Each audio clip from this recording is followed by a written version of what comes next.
à tous. Aujourd'hui, nous allons parler de Novak Djokovic et de l'Ukraine. Et puis, également, d'un petit problème bien français, le crack. Tension maximum en Ukraine. Que se passe-t-il en Ukraine? L'ours russe veut envahir l'Ukraine, nous disent les médias occidentaux. La Russie est-elle sur le point d'attaquer l'Ukraine? Longtemps hypothétique, ce scénario devient désormais plausible si l'on en croit américains et britanniques. Mais pourtant, que se passe-t-il vraiment en Ukraine? En effet, il y a des manœuvres russes en Russie, à la frontière ukrainienne. Mais cela est qualifié d'insupportable par Joe Biden, le président des États-Unis. Nous savons qu'il y a des plans en cours pour augmenter encore plus cette force militaire dans un délai très court. Et cela donne au président Poutine la capacité, à court terme, de mener une nouvelle action agressive contre l'Ukraine. Nous sommes à un stade où la Russie pourrait à tout moment lancer une attaque contre l'Ukraine. Depuis plusieurs semaines, grande manœuvre de troupes russes à sa frontière avec l'Ukraine. Blindés, lance-missiles et convois logistiques. Selon des estimations occidentales, 100 000 soldats se masseraient à quelques kilomètres de la démarcation entre les deux pays. Les Russes mettent sous pression l'Ukraine. Poutine a deux revendications. Que les Ukrainiens, les Géorgiens et les Bosniens ne rejoignent pas l'alliance de l'OTAN. La Russie veut également que l'OTAN s'engage à arrêter ses déploiements militaires dans l'est de l'Europe.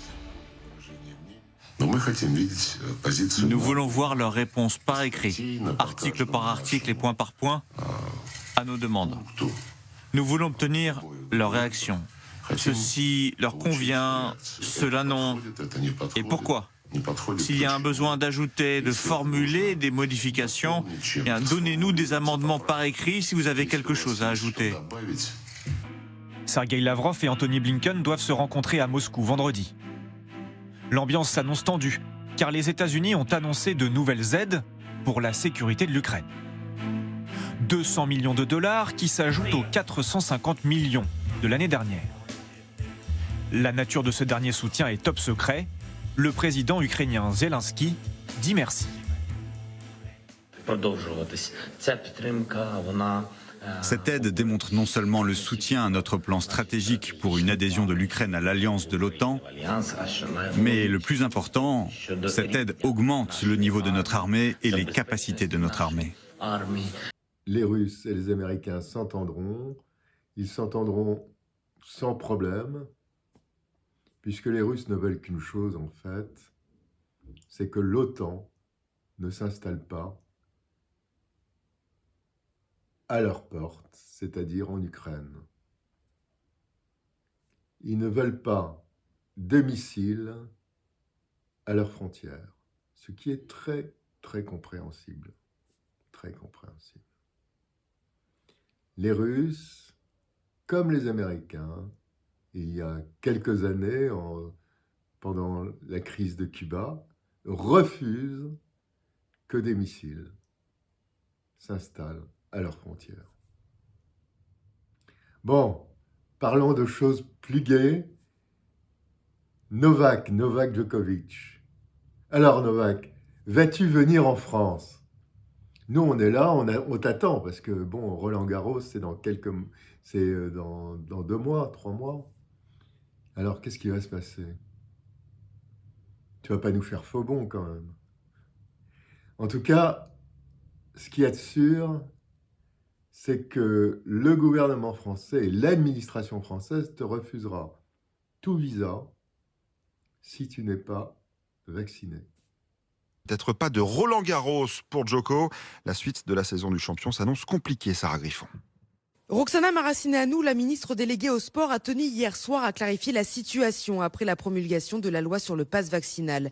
Il deviendra obligatoire pour entrer dans un établissement recevant du public pour l'ensemble des spectateurs, des pratiquants français ou étrangers. Pas de distinction donc entre résidents de l'Hexagone et les athlètes venant d'autres pays pour un événement sportif. Si cette décision évite tout casse-tête d'organisation, certaines compétitions risquent d'être désertées par les étrangers, à commencer par la Ligue des Champions dans dans un mois, le Tour de France cet été et Roland-Garros en mai, auquel Novak Djokovic ne pourrait donc pas participer. Et pourtant, Gilles Moreton, le président de la Fédération française de tennis, se disait prêt hier à recevoir le joueur porte d'Auteuil en accord avec les règles fixées par les pouvoirs publics. Et pourtant, on sait maintenant que les vaccinés, même 3 doses, peuvent refiler sans problème le virus aux autres. Donc la transmission, il n'y a pas de problème. Ça se fait vacciné ou pas vacciné. Mais alors pourquoi? Parce que nous sommes en présidentielle. Nous sommes dans une séquence présidentielle. Dans 3 mois, la France va élire un nouveau président de la République. Et M. Macron, l'actuel président, a tout misé, toute sa campagne présidentielle sur le tout vaccinal. Comme en Australie, où également il va y avoir des présidentielles. Les élections sont en juin. Le gouvernement de Scott Morrison est en réanimation, totalement débordé par la vague Omicron. 71% des Australiens étaient favorables à l'expulsion de Djokovic. Le pouvoir n'a pas hésité longtemps. Alors s'il te plaît, Novak, un bon geste, sois sympa, un bon geste. Fais-toi vacciner parce que Roland-Garros, sans toi, ça serait vraiment plus Roland-Garros. Allez, viens. Amène-toi. Eh oui, retour à Paris intramuros pour une énième destruction d'un bidonville qui abritait des consommateurs de crack. Les consommateurs de crack. Les Parisiens les connaissent depuis 1993.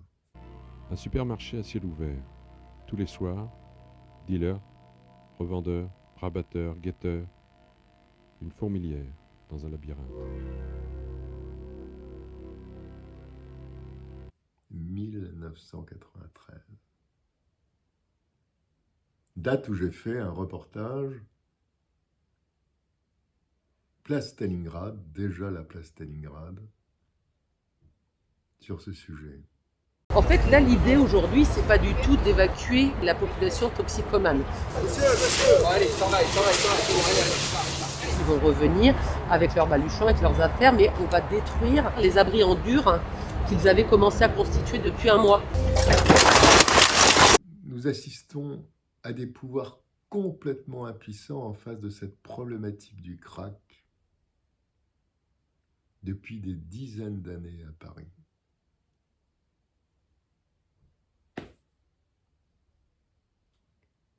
Incroyable.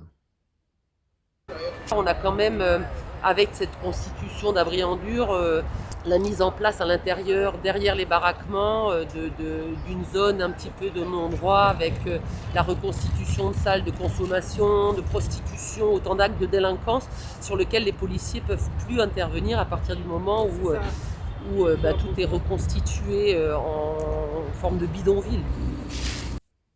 Bon. Eh bien, écoutez, j'espère que vous avez aimé cette petite revue de presse.